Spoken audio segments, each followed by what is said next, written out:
Selamat pagi Sobat Memo, kembali lagi dengan sajian berita terkini dan informatif. Saya Zaki, berita Memo X hari ini 29 April 2025. Berita dari Malang, 8 terdakwa kasus pabrik narkoba di Malang lolos dari vonis hukuman mati. 8 terdakwa kasus pabrik narkoba jenis Sinte di Malang akhirnya dapat putusan hakim. Jaksa meminta dihukum mati, akan tetapi majelis hakim punya pandangan berbeda. Yudi Cahyanugraha yang diduga sebagai koordinator produksi narkoba dijatuhi hukuman 20 tahun penjara plus denda 2 miliar atau menambah setahun di penjara jika tidak dibayar. Sementara 7 orang lainnya termasuk kurir dan yang bantu produksi dapat 18 tahun penjara plus denda 1,5 miliar. Semua terdakwa dinyatakan terbukti melanggar pasal 113 Undang-Undang Narkotika karena memproduksi dan jadi perantara narkotika dan psikotropika.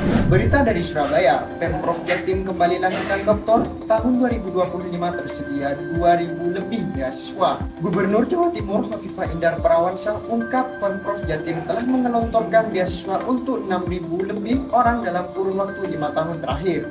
Gubernur Jawa Timur Khofifah Indar Parawansa ungkap Pemprov Jatim telah mengelontorkan beasiswa untuk 6.000 orang dalam kurun waktu 6 tahun terakhir Senin kemarin.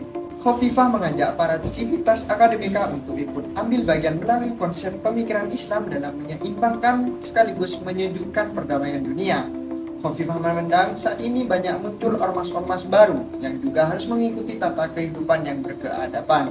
Berita dari Malang, pemilik rugi 50 jutaan, 26 kambing dan 15 ekor ayam mati terpanggang. Sebuah kandang hewan di Desa Petung Sewu, Kecamatan Dau, Kabupaten Malang mengalami kebakaran pada Minggu kemarin malam. Insiden tersebut menyebabkan puluhan hewan ternak tewas dan kerugian material ditaksir mencapai 50 jutaan. Kasih Humas Polres Malang AKP Bambang Subinajar mengatakan bahwa kebakaran pertama kali diketahui warga sekitar pukul 7 malam.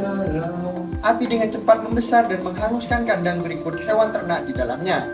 Sebanyak 26 ekor kambing dan 15 ekor ayam tidak bisa diselamatkan. Sebanyak 26 ekor kambing dan 15 ekor ayam tidak bisa diselamatkan kebakaran. Diduga dipicu aktivitas memasak air menggunakan kayu bakar di area kandang. Selanjutnya berita dari Sidoarjo. Ajak pengusaha muda tembus pasar dunia. HIPMI Sidoarjo kuatkan jaringan di Business Exhibition Global Search Fair Vietnam.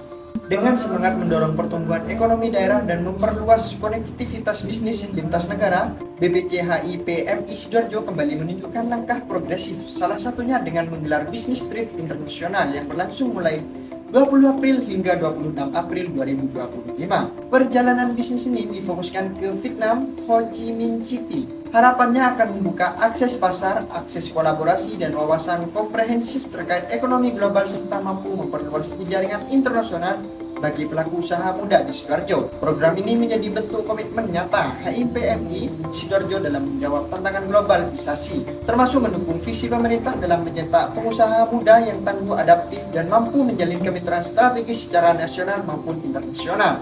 Berita dari Situbondo, sebanyak 600 tenaga non-ASN di Situbondo bakal dirumahkan. Sebanyak 600 pegawai non-aparatur sipil negara di lingkungan Pemkab Situbondo akan dirumahkan. Hal itu disampaikan langsung oleh Bupati Situbondo Yusuf Rio Wahyu Prayoga usai memimpin apel di halaman belakang Pemkab Situbondo, Senin 28 April 2025. Bupati Situbondo Yusuf Rio Wahyu Prayoga mengatakan dirinya sudah memperjuangkan untuk mempertahankan 600 honorer itu.